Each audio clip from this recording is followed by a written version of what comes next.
Happy Monday and welcome into the San Francisco 49ers Report. A lot to get to on today's show. First, though, it is all sponsored by Manscaped. 49ers set to cut down that roster to 53 players on Tuesday. If you want to cut down on your ball hairs, do so with the most elite men's grooming tools by heading to manscaped.com/49ers. And when you do, you get 20% off and free shipping. We'll, of course, put that link in the comment section and the description of this video. What we're talking about on today's 49ers Report, according to a former NFL executive, the Seattle Seahawks, quote, very interested in a Jimmy Garoppolo trade. Also, is San Francisco in this front office led by John Lynch scared to trade him inside the division? I have some thoughts on that I'm fired up about. Jaquiski Tartt was released by the Philadelphia Eagles because Jimmie Ward is down with that injury to his hamstring. Will San Francisco bring him back? And the 49ers worked out a couple of interesting players. Before we get to all of that, we have a competition going on inside the walls here at Chat Sports with the 49ers Week 1 opponent and on Chicago Bears Now. You see the total sub numbers here. 49ers Report, Blue Blood franchise, the faithful, rocking and rolling, 61,000 plus subs to 50. That's great, right? But from here until Week 1, we're doing a competition. Who can pick up the most subscribers? Let's take down Chicago on the football field come Week 1 because Trey Lance is better than Justin Fields. And let's take him down in subs because the 49ers Report better than Chicago Bears Now. You want daily videos on the Niners? Just hit that red sub button and join the faithful here at Chat Sports. Bear down? Nah, fam. Cap. All right, so the Eagles cutting Jaquiski Tartt.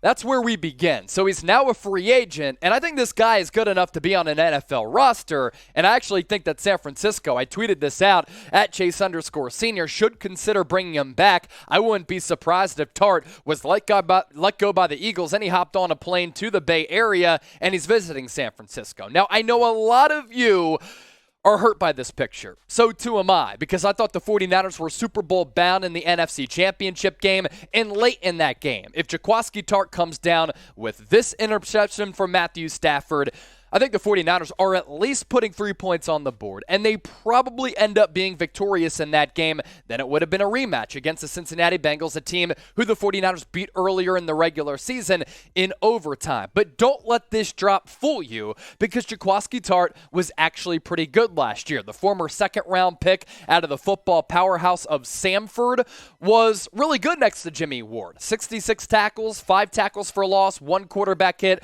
and 1 pass breakup. I thought that he had one of the best years of his career. What's interesting, though, you take a look at the analytics and you take a look at the Pro Football Focus grades, league average is about a 70 grade. Jaquiski Tartt was below that. Overall grade, sub 62. Against the run, sub 64. In coverage, 62%. And the passer rating when opposing quarterbacks targeted him in coverage was pretty good. But in this type of scenario, and in this example, I actually think that Tartt played better than what the numbers indicate. And sometimes I rely on analytics. Sometimes I rely on these eyes that a lot of you like to make fun of from time to time, saying I always look tired. But in reality, I've run 96 consecutive days, and I do 100 push-ups per day. What up? Either way, I think that Tartt actually played pretty well last year, and I think that Tartt moving forward would be a good addition for this football team. I want to pose this for you. Is Jaquiski Tartt right now better than Tayshaun Gibson, who the Niners signed last week, who is older and has been in the league a lot longer and did make a Pro Bowl at one point, but all the way back in 2014 with the Cleveland Browns, was with the Browns, with the Texans, with the Bears, and was a solid player, actually got on the field for the Niners preseason finale, but I don't think he's as good of a player right now as Jaquiski Tartt. I think that Tartt is better than some of the current backups on this Niners roster. And with Jimmie Ward out, maybe the first month of the season, it depends on if he goes on PUP or not, Tartt has familiarity with this defense, which is obviously really important. So bring back a familiar face for a very affordable price tag is something that does really intrigue me. And can this defense elevate Jaquiski Tartt's play like it did last year with the best defensive line in the NFC West and maybe the entire NFL, the best linebacking core in the National Football League, and a secondary with Emmanuel Mosley and Mooney Ward that's much improved from a year ago? I think the answer to all of those questions is yes. That's why I'm bringing him back. What are you doing, though? Embrace debate? Let me know in the comments section. Should San Francisco bring back Jaquiski Tartt? Give me an R for return to the Bay, P for pass. Get that comment section popping, show off that football knowledge. Still to come on the show, really juicy report from a former NFL exec who said that the Seahawks are interested in Jimmy Garoppolo because Drew Lock and Geno Smith stink. First, though, Niners workouts of note on Sunday afternoon. A couple of players who I just want to briefly talk about here. They worked out 6 players according to reports. Austin Edwards, Tyree Johnson, Dalton Keene, John Miller, Tyrese Robinson, and Rod Williams. Keene and Miller, 2 important players here and 2 interesting players because both are former third-round picks. Now, Miller, older. He was selected back in 2014, if my memory serves me correctly. Dalton Keene, on the other hand, he's only 23 years old. Now, I'm not sure that San Francisco would consider signing Dalton Keene. Maybe they look at the potential upside right there. George Kittle getting a little bit older.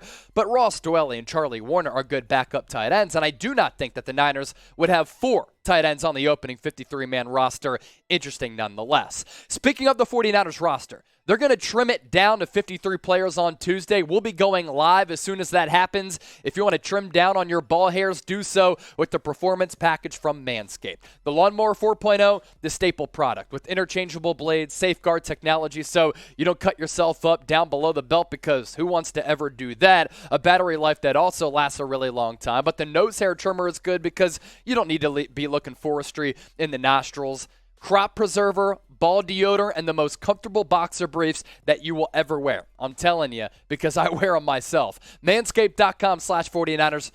Enter the promo code 49ers. What do you get? 20% off and free shipping. To the latest Jimmy Garoppolo rumors now. We might not be talking about Jimmy Garoppolo trade rumors any longer after today, after tomorrow, at least soon. That makes a lot of you happy. But according to a report, the Seahawks interested in Jimmy Garoppolo, this coming from a former NFL executive in Michael Lombardi, who was actually on 95.7 The Game in San Francisco, a radio station that I made a couple of appearances on. And here's the interesting note about Jimmy G. Teams know that he's due $24+ million. If he's on the roster week 1, that salary becomes guaranteed. So I don't know if they're going to trade for him in the lead up to Tuesday. Why not just get him for free? We'll circle back to that because I want to share some more thoughts. But first, here's what Mike Lombardi had to say about Jimmy G. I keep asking teams all the time, why don't they just cut Jimmy G now? And the answer that I got back from multiple teams is they don't want him to go to Seattle. I said, well, how interested is Seattle in Jimmy Garoppolo? And one source said, oh, they're very interested in him. So for all the talk about Geno Smith, for all the talk about Drew Lock, I think Seattle knows they're going to get Jimmy G. And I think San Francisco knows that he could go there. So they're trying everything in their power to prevent that, and they have no takers. So what I think will happen is the Friday before the opening weekend, I think they'll cut Jimmy G. I think that's when they'll cut him, and then he'll have to go do his contract and go up to Seattle and go there. But there is no interest in allowing Seattle to have him even a week of preparation leading up to that Niners game in week 2, with him maybe being their starting quarterback. But I do believe, reliably reported to me, that Seattle is the team that wants him. Now, when it comes down to this entire Jimmy Garoppolo trade situation, and what's of note there from what Lombardi said, and that's what I said a little bit earlier, if Garoppolo's on this team week 1, salary becomes guaranteed. At this point, the San Francisco 49ers, though, have no leverage when it comes down to a Jimmy Garoppolo trade. Teams know that if he's on the roster week 1, his salary number of $24.2 million becomes guaranteed. So teams are just waiting for Jimmy Garoppolo to get released by San Francisco. Therefore, they don't have to give up any player capital. They don't have to surrender any players in a Jimmy Garoppolo trade. They can just get him for free on the free agency market, and they won't have to pay him $24.2 million in that base salary. They can have a new contract with Garoppolo on that team. Now, before you rip the San Francisco 49ers, I think they would have traded Jimmy G after the season if everything kind of worked in their favor. But everything that could have gone against San Francisco in these trade talks, and when it comes down to leverage, did. Garoppolo didn't consult the team when it came down to his shoulder surgery after the year. They didn't even know that he was going to go under the knife. And then there was all that quarterback movement that took place. Carson Wentz, Tom Brady, Russell Wilson, Aaron Rodgers, Deshaun Watson, Matt Ryan. Those are just 5 deals right there. There were a lot more. So all that quarterback movement impacted Garoppolo's trade value as well, because the teams that we thought could have traded for Jimmy G no longer needed to trade for him, and they didn't want to make a deal for a quarterback who's been injury prone throughout his career and then underwent a surgery on his throwing shoulder. Now, I will add this, though, to the conversation because a lot of you are probably like, Chase, why are you defending San Francisco? If San Francisco is worried about Jimmy Garoppolo going to the Seattle Seahawks and they're trying everything that they can to not allow him to go there and waiting out until the very last moment for a team to come in so that they can trade him there and not to the Seahawks, they're soft if that's the case.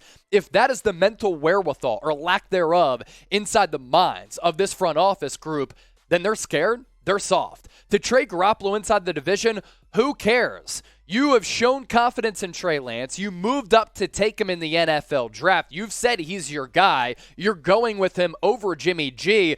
Don't worry about Garoppolo going to Seattle. One, that roster is terrible. Drew Lock and Geno Smith battling it out for a quarterback position. QB1, that's a straight-up joke.